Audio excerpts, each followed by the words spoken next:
En el año 1954, imágenes como estas eran comunes. La sociedad de la época no permitía a afrodescendientes en las universidades y los trataba injustamente a causa de una diferencia: el color de su piel. Por ejemplo, les tocaba sentarse en la parte de atrás del bus y no podían usar los mismos bebederos que usaban los blancos.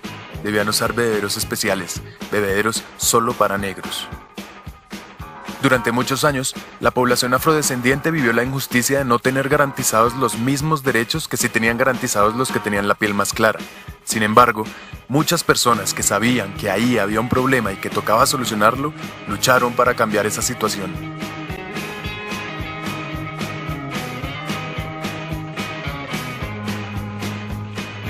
Después de algún tiempo y muchas luchas, en 1964 se aprobó el Civil Rights Act, un papel que dice que sí, los afrodescendientes sí tienen los mismos derechos que los blancos y no debe existir ninguna clase de discriminación en su contra. Aunque con que ese papel existiera y estuviera en el Congreso no se iba a arreglar todo de la noche a la mañana. Una ley es un papel, y para que llegue a la realidad hace falta mucho más trabajo. Es aquí donde recordamos personajes como Martin Luther King, como Mohamed Ali, como Malcolm X, como Tommy Smith y John Carlos, y bueno, como tantos otros que llevaron el mensaje de ese papel a la base de la cultura y realmente ayudaron a cambiar formas de pensar en los hogares norteamericanos y dieron pie para que algo como esto fuera posible, para que cupiera en la cabeza de los norteamericanos que un presidente afrodescendiente los podía representar a todos. Hoy en día el problema no se ha acabado, pero es solo una minoría la que insiste en un concepto tan salvaje y arcaico como el del racismo. Ahora, vean esto. Para el principio del siglo XX, un legado histórico que trataba a las personas con discapacidad como fenómenos, como retardados o como incapaces, había logrado que la discapacidad fuese considerada por la mayoría de las personas como una maldición o como un castigo divino. La sociedad de la época entendía las diferencias físicas, sensoriales, intelectuales o psicosociales como algo inaceptable y creyó que lo correcto era esconderlas o construir lugares donde vivieran aisladas. Así, los ciudadanos supuestamente normales se desentendieron de las personas con discapacidad y continuaron construyendo un mundo excluyente, lleno de barreras. Muchos fueron encerrados de por vida en esas instituciones, incluso en contra de su voluntad, para sufrir tratos inhumanos y degradantes. No se les permitía tomar decisiones y se les hizo creer que jamás podrían vivir por ellos mismos. Se les hizo creer que eran menos, que no eran suficiente. De hecho, se los llamó minusválidos. Durante la primera mitad del siglo XX, el pensamiento de los médicos era que las personas con discapacidad debían ser curadas de su enfermedad y que en el momento en que estuvieran sanos, volverían a ser parte de la sociedad. A punta de terapia, les hicieron creer que su problema se les quitaría, pero mientras ese día llegaba, ¿qué? En algunos lugares, hasta se esterilizaba a las personas con discapacidad o existían leyes que les prohibían casarse o incluso aparecer en público.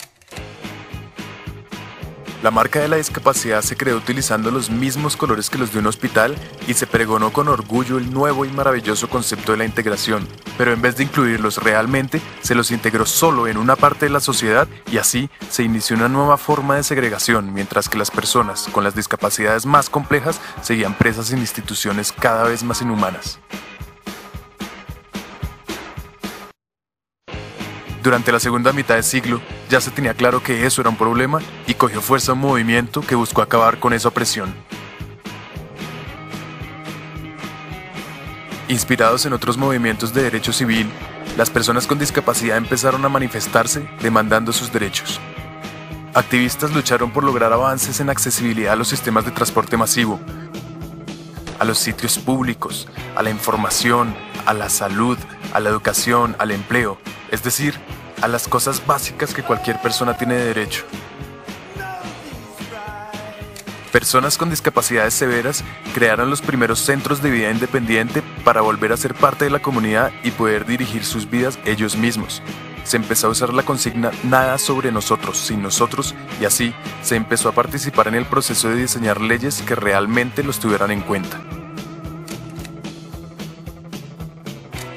La lucha a través de los años ha desembocado en un movimiento de derecho civil en todo el mundo. En los países desarrollados y en los que están en desarrollo, las personas con discapacidad demandan sus derechos, demandan su libertad y su igualdad de oportunidades.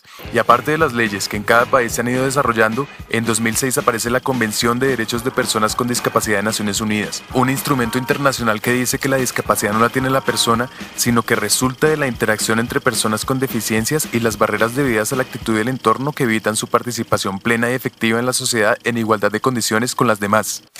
Y al igual que un negro no tiene racismo, sino que el racismo aparece cuando un tipo señala a otro por el color de su piel, yo no tengo discapacidad, sino que la discapacidad aparece cuando yo debo de estar en igualdad de oportunidades con el otro.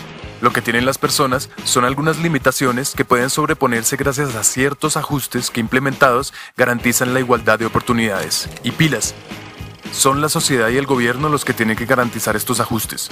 Si no los garantizan, estaríamos aceptando discriminaciones y abusos que a estas alturas no debemos permitir. Entonces, sabemos que no es ni exclusión ni integración lo que necesitamos, sino una verdadera inclusión social.